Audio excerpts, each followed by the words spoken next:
napag-usapan natin ang patungkol sa naging laban nitong sila Hinata at Reiner, kung saan ay napabagsak ito ni Hinata. Pero bago natin simulan itong video na ito, ay i-roll muna natin ang intro.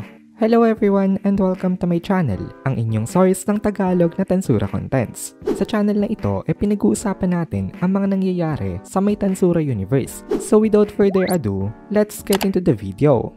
So binigyan pa nga ito nitong si Hinata ng chance dahil gusto niyang arestuhin itong si Reiner at may undergo ito ng proper trial. Ito ay unnecessary mercy na ipinakita nitong si Hinata. Mukhang isang malaking pagkakamali itong ginawa niya na ito dahil nung bumagsak itong si Reiner biglang umatake sa likod nitong si Hinata ang mga knights na kanyang inisama. Mukhang nung una pa lang wala na talaga itong balak na lumaban ng 1v1. Binigyan niya na kasi itong mga knights na ito ng kanilang instruction. Of course, away itong si Hinata sa may surprise attack na ito. Connected kasi siya kay Moss through telepathy net, kaya nabigyan agad siya nito ng warning. Nakita ni Hinata ang mga atake sa may likod niya, pero ang problema ay hindi siya pwedeng tumalikod kay Reiner kasi kahit konting sandali lang siya na umalis ng focus dito pwede na ito makapag-deal ng fatal damage sa kanya. At ganito nga ang nangyari. Sumigaw itong si Shan kay Hinata tapos biglang maraming bullets ang sumabog sa may likuran niya. Tumawa naman na malakas itong si Reiner, then umatake na uli siya. Wala siyang sword sa kanyang kamay, pero ang katawan niya kasi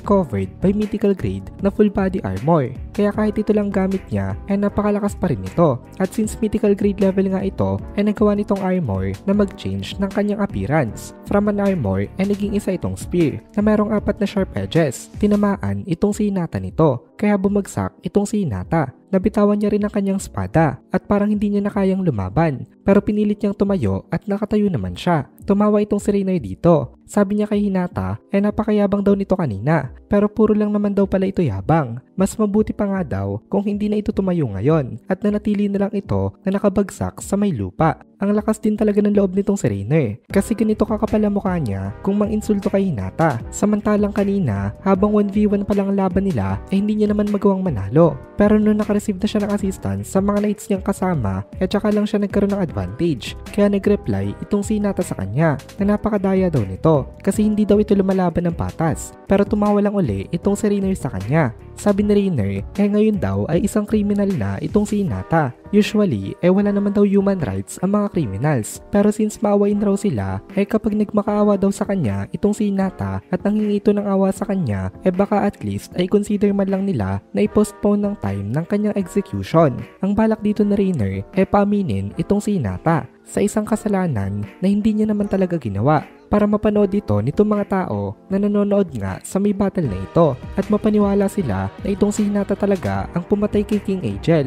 Then ngumiti itong si Reiner ng masama dito. Mukhang may masama pa siyang balak. Sabi ni Reiner para kaawaan daw nila ito kailangan daw ay may gawin itong si Hinata para sa kanila. Mukhang balak pa nitong pagsamantalahan itong katawan niya. Tumugon naman dito ang mga knights na kanyang inisama. Sabi ng mga ito bagsak na daw ngayon ang strongest nitong Western nations. Mukhang hindi naman daw pala ganun kalakas itong witch na ito. Kung malakas man daw talaga ito, hindi naman daw ito nakasabay sa mga naging growth nila. Kaya ngayon daw, hindi nito nagawa na manalo. Patuloy pa itong mga nandito sa kanilang mga self-serving comments na pangmamalit nga kay Hinata. Ngayon napakasama na ng shape niya. Wasak na ang kanyang Holy Spirit armor at nai-revealed na itong balat niya. Kitang-kita na rin ang mga galos at sunog na natamo nitong balat na ito. In addition, ang mga tendons ng kanyang mga limbs ay mga nadurog. Kaya ang simpleng pag-maintain ng pagtayo hindi niya nakaya. Pero in spite of her condition, napakaganda pa rin itong mukha niya. Hindi siya nagpakita ng kahit na anong sign sa mga ito na susuko siya sa kanila.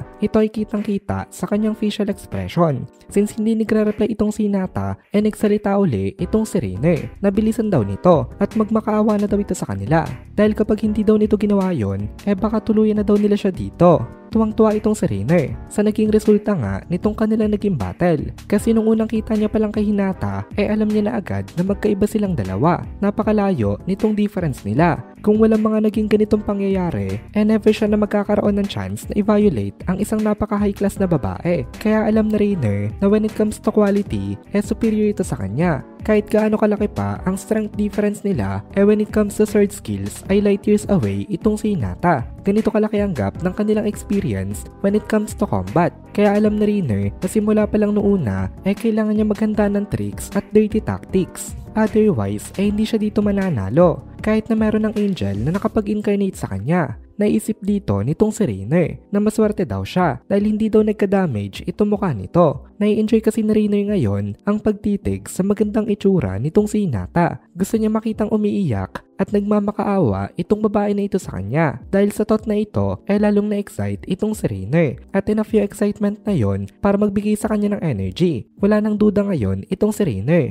na sa laban na ito siya na ang panalo. Kaya bubugbugin niya na lang daw itong si Hinata hanggang sa sumuko na nga ito. Then after niya naman itong bugbugin tsaka niya daw pagsasamantalahan ang kanyang pagkababae. Gustong gusto ni Rainer na i-torture itong babae na ito pero medyo kinakabahan pa rin kasi siya kasi malakas talaga itong si Hinata at kapag hindi niya agad ito pinatay baka ito pa ang makapatay sa kanya. Kailangan niyang gumawa ng way para ma-break agad ang fighting spirit nito. At ang naisip niyang way dito ay ang pagputol sa dalawang mga kamay at dalawang mga binte nitong si Hinata. Ganito siya kakaward. Sisiguraduhin niya na hindi na ito makakalaban. Ang busy nga pala uli sa school guys, kaya hindi makapag-upload regularly. Pero I'll try my best pa rin para makapag-produce ng mga videos. At dito na muna natin tatapusin itong video na ito. Kung nagugustuhan mo itong mga videos natin, ay please consider joining the membership para mapanood mo na agad ang mga kasunod na part dahil palaging advance ang ating mga members. Also, ay please consider leaving a like at mag-comment ka na din para ma-boost naman tayo ng algorithm.